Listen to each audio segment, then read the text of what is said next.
2026 বিশ্বকাপের গ্রুপ পর্বের শেষে এবার শুরু হতে যাচ্ছে নকআউট পর্বের আসল লড়াই।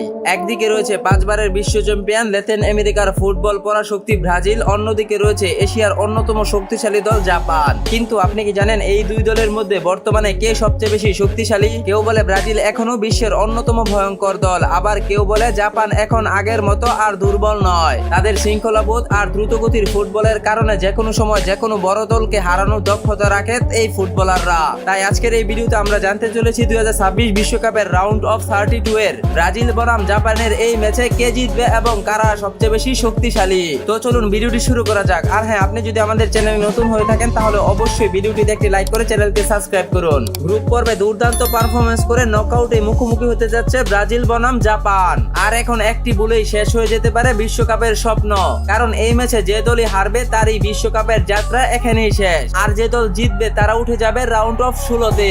তাই দুই দলই সর্বোচ্চ শক্তি নিয়ে মাঠে নামবে আজ রাত, অর্থাৎ বাংলাদেশ সময় অনুযায়ী 29 জুন রোজ সোমবার রাত 11টায়। তো প্রথমে চলুন জাপানের বিপক্ষে ব্রাজিল সর্বোচ্চ শক্তিশালী কাদেরকে নিয়ে মাঠে নামবে তা এক নজরে দেখে আসি। ইতিমধ্যে ব্রাজিল সাপোর্টাররা পেয়েছে অনেক বড় একটি সুখবর। জি হ্যাঁ বন্ধুরা, গত ম্যাচে স্কটল্যান্ডের বিপক্ষে দীর্ঘ 3 বছর পর ইনজুরি কাটিয়ে বিশ্বকাপের তৃতীয় ম্যাচে হাফ এন আওয়ারের পর মাঠে দেখা গিয়েছিল বর্তমান সময়ে ব্রাজিলের অন্যতম সেরা ফুটবলার নেইমার জুনিয়রকে। তাই ব্রাজিলের নকআউট পর্বের বাঁচা মরার লড়াইয়ে অনেকটাই নিশ্চিতভাবে বলা যেতে পারে প্রথম থেকেই থাকবেন নেইমার জুনিয়র। আর নেইমার মাঠে থাকলে পাল্টে যেতে পারে খেলার চিত্র।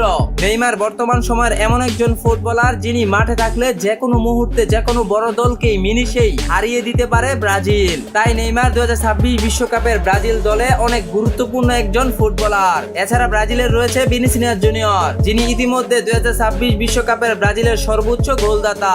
একের পর এক ম্যাচে দুর্দান্ত গোল করে মন কেড়েছেন ব্রাজিল ফুটবলারদের। তাই জর্ডানের গোলকিপারের জন্য ভিনিসিয়াস জুনিয়র হয়ে উঠেছেন অনেক বড় হুমকি।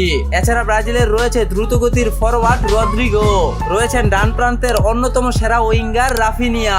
নিখুঁত ক্রাশ, গতিময় আক্রমণ এবং দূরপাল্লার শটে যে কোনো সময় ম্যাচের মুড় ঘুরিয়ে দিতে পারে এই ব্রাজিলিয়ান ফুটবলার। আক্রমণাত্মক মিডফিল্ডার রয়েছে বুনো গুইমারেস। গোলকিপারে ব্রাজিলের প্রাচীর হয়ে দাঁড়াবেন একের পর এক অভিজ্ঞতায় ভরপুর স্ট্রাইকারদের জম এলিসন বেকার। অন্যদিকে জাপান ও ব্রাজিলের বিপক্ষে অন্যতম সেরা শক্তিশালী দল নিয়ে মাঠে নামছে জাপানের সবচেয়ে বড় তারকা তাকেফুসা কোবু।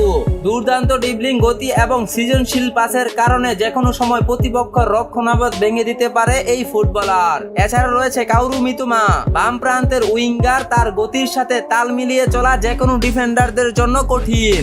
অভিজ্ঞ উইঙ্গারে রয়েছেন জুনিয়া ইতু, দ্রুত কাউন্টার অ্যাটাক এবং নিখুঁত ক্রাশের মাধ্যমে আক্রমণাত্মক বাড়ানোর অন্যতম রাজা এই ফুটবলার। এছাড়া রয়েছেন ইয়াতারু এন্ড্রু, মিডফিল্ডারের সবচেয়ে নির্ভরযোগ্য খেলোয়াড়। প্রতিপক্ষের আক্রমণাত্মক ভেঙে দিলেই দলকে ভরসার সামনে এনে দেন এই ফুটবলার। জাপানের গোলকিপারের প্রাচীর হয়ে দাঁড়াবেন জিয়ান সুজুকি।